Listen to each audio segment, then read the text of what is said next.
Hello, it's ElectraSnow, let's get started, shall we? First of all, I'm going in with a Nivea post-shave balm. You've probably seen this on a lot of people's channels lately because the product contains quite a lot of glycerin, so it primes the skin perfectly for doing makeup. Next I'm using MAC Face and Body Foundation in white and the L'Oreal Infallible 24-Hour Matte Foundation in the shade 11.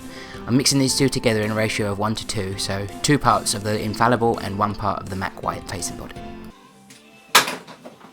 And I'm dropping my brushes all over the place. Hate crime! But with the mixing, I just judge the ratio on the back of my hand, so making sure that I've got more of the Infallible than the MAC White Face and Body. I have to mix these two together because even though the Infallible is the lightest shade closest to my skin tone, it's still too dark for my pale pasty skin. Now we're using something you probably see all the time on my YouTube channel, and that is a Max Factor Pan Stick. I'm just using that going in the areas where I need a little bit more coverage, so covering the man beard and any areas that just need a little bit more of a flawless touch. Because we want to look like an anime character after all, and God knows they don't have any problems with their skin.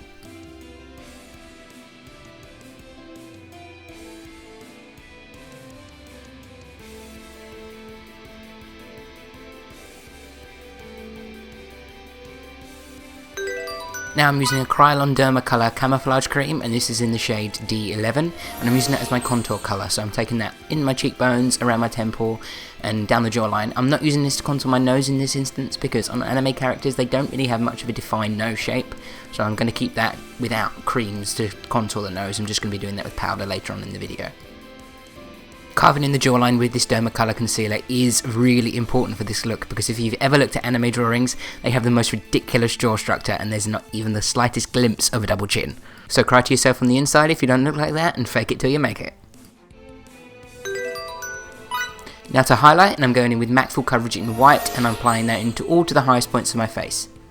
Now some people think I'm crazy when I use pure white for my highlight, but if you blend it out perfectly, there isn't any stark lines and you won't look like a clown. But then again, I don't really care about that, and this is the only thing that shows up on my pale pasty skin, so leave me alone, okay? Stop judging me! Blend all those shades together, and I took a little bit more of the Max Factor Pan Stick and took that down the sides of my nose to conceal any more redness. Now doing that with the highlight and the concealer does act as a natural contour to the nose without having to add in any dark lines, and I did kind of go in a little bit too heavy with them at the end. Old habits die hard, but you can just leave it this way if you want to have a natural contour to the nose without any hard 11s drawn onto your face. Now to fix all those base skin colours in place, I'm using the Derma Colour Fixing Powder, and this is in Translucent. I'm puffing that all over my face with a powder puff and pushing it into the skin to make sure that everything stays in place and stays put exactly where you want it. I'm then going in with the exact same powder and placing it underneath of all of my contour lines to act as a natural highlight and to cook. And I'm also applying that underneath of my eyes to make sure that we catch on any fallout, because we're going to be using lots of blacks and glitter in this look. Having that big heavy load of powder there will just make sure that it catches anything that drops out onto the skin and won't ruin all the work we did in the base. You could do your eyes before you did the look of the foundation and all that, but I'd like to do my base first and then go in to do the eyes afterwards. Anything left over on the powder puff after cooking, I just press into my neck to make sure I don't get any transfer onto the clothes that I'm wearing.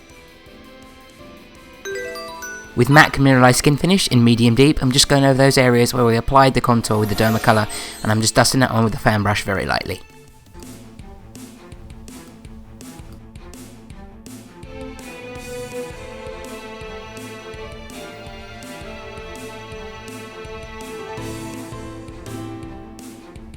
Little technique here picked up by Patrick Star, and this is just taking that powder contour and applying it down the nose with a fan brush.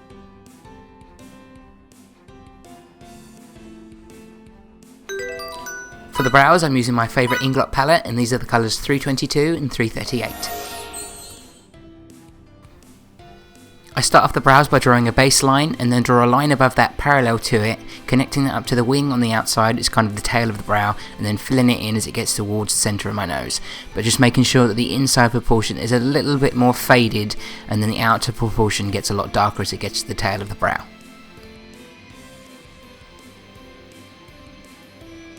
You don't have to worry too much about fading it into the centre portions of the face with this look, because I am going to be covering the brows with a little bit of glitter, and that helps with blending anything, but it's good practice to do when you're doing your brows anyway.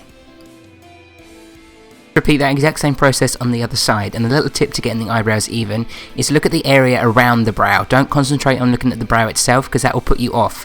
If you look at the area around the brow, you can see where you need to go higher or more into the nose or out towards the tail of the brow.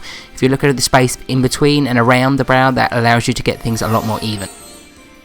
Going in again with that MAC full coverage in white, I'm using this to clean up the brow and to add a brow highlight. Same concept on the top. To keep the lines of the brow sharp, I'm using Max Factor Pan Stick. Just make sure that you blend that pan stick into the skin and you don't get any smudging from blue mixing with it, and set it all with powder. Next we're setting that brow highlight, and I'm using a matte white from Inglot, and this is in the shade 373.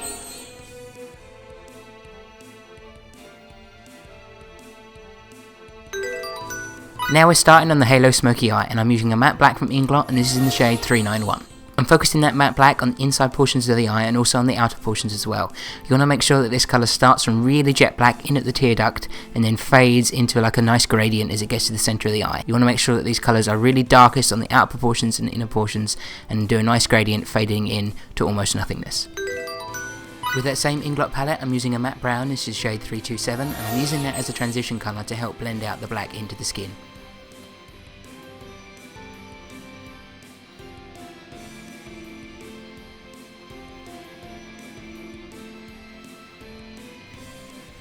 You want to just keep building up these colours, blending them out and making sure that they're darkest on the inner and outer portions of the eye. But just remember, this is a smoky eye, it doesn't have to be perfect, just as long as you get that gradient in there, everything will be going fine.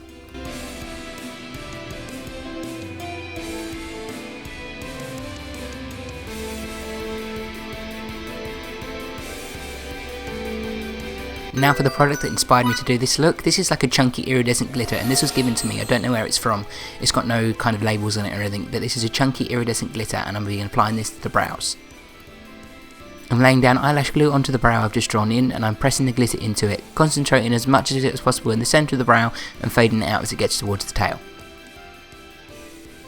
I'm using a handle of a makeup brush just to apply the glitter, and to help with the gradient, whatever's left over on the brush as I'm applying it to the centre, I'm just using those small little grains and putting them further along the brow to help with the gradient towards the tail. Repeat that process on the other brow as well, and once you've got the glitter in place, just make sure you go in and give it a little push to make sure that everything's laying flat.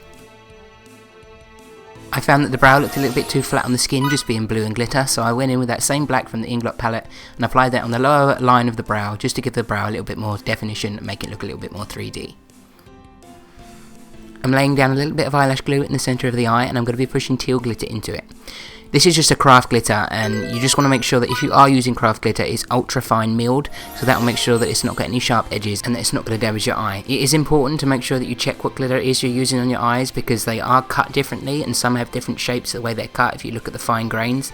And if you use the wrong kind of ones, they can scratch your eyes, but as long as you're careful and you apply it in a sensible way, you'll be perfectly fine. Again, everything with this look is about gradients, and I'm concentrating most of the glitter in the centre of the eye and fading it out as it gets to the inner and outer proportions. Just keep it in the centre of your eye basically.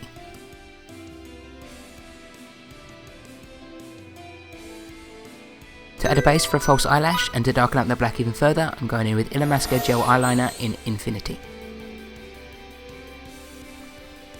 I'm running that along the top lash line as you normally would with eyeliner, but instead of winging it out, I'm connecting it up to the black portions and the out part of the eye. And then before the product has a chance to dry down, I'm blending it and smudging it out with my finger. Repeat the process on the inner portion of the eye, but make sure you don't smudge this out too much, because otherwise it'll look like you're crying black tears, and also repeat this on the other eye as well. Now at this point I just started experimenting with different things to find out how I wanted to finish with the eyes, and I applied glitter to the tear duct, but I didn't really like it. So I went ahead and applied a rhinestone in the other one, compared it, and found that I liked the rhinestone better.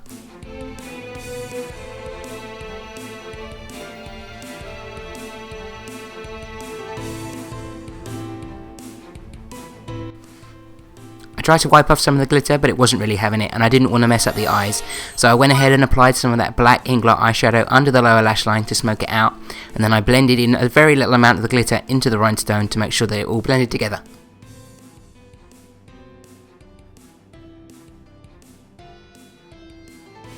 Now it's eyelash time, and these are red cherries in the number 28. I always have trouble taking these apart because the top of the box is stapled to them, so just throw that shit away. Stepping out my comfort zone here because these lashes are a lot smaller than I normally apply, but they work for the look. I applied these lashes off camera because I've got a tutorial coming up on how I apply them, so please give the video a thumbs up if you'd like to see that video. Now onto the lips, and I'm using a Teal eyeliner by MUA. It doesn't matter if you use eyeliners or lip liners on your lips, as long as it makes a mark, that's all that really matters. I just go in, fill in the outline with this product and even out the shape, and then fill in the entire lip.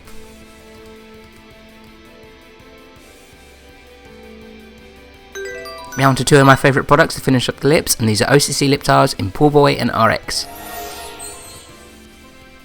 I'm using an angled brush to apply this just because it's the only thing I could find that was clean, that didn't have any other lip colour on it that would mix in and ruin the blue. To finish off the skin and to buff away all that cooking powder that caught all of the fallout, I'm using MAC Mineralized Skin Finish in Light Plus. Just sweep away that heavy powder under the eyes with short flicking motions, and then go into buffing the mineralized skin finish all over the face. Now it's just a fact of going in, assessing everything, cleaning everything up, adding a little bit more contour with the MAC Mineralized Skin Finish in medium deep, applying a little bit of highlight to the skin, which for that I'm using MAC Vanilla Pigment, and I'm applying that to the high points of my face and down my nose in an exclamation point. I'm going in with that same MAC Vanilla Pigment and I'm applying it to the brow bone highlight. This just adds a nice sheen to the eyes and gives the eyes a little bit more of a pop. Now the last thing I'm doing is taking the brush I used to apply the Max Factor Pan Stick. There's no extra product on here, I'm just using what's on the brush, and I'm using that to clean up the outer portions of the eye makeup just to get a nice sharp defined line. And that's it, it's time to throw on a wig and the look's complete. If you like this video, please give it a thumbs up and subscribe if you haven't already. Follow all my social media links, they're down in the description below, and until next time, bye bye.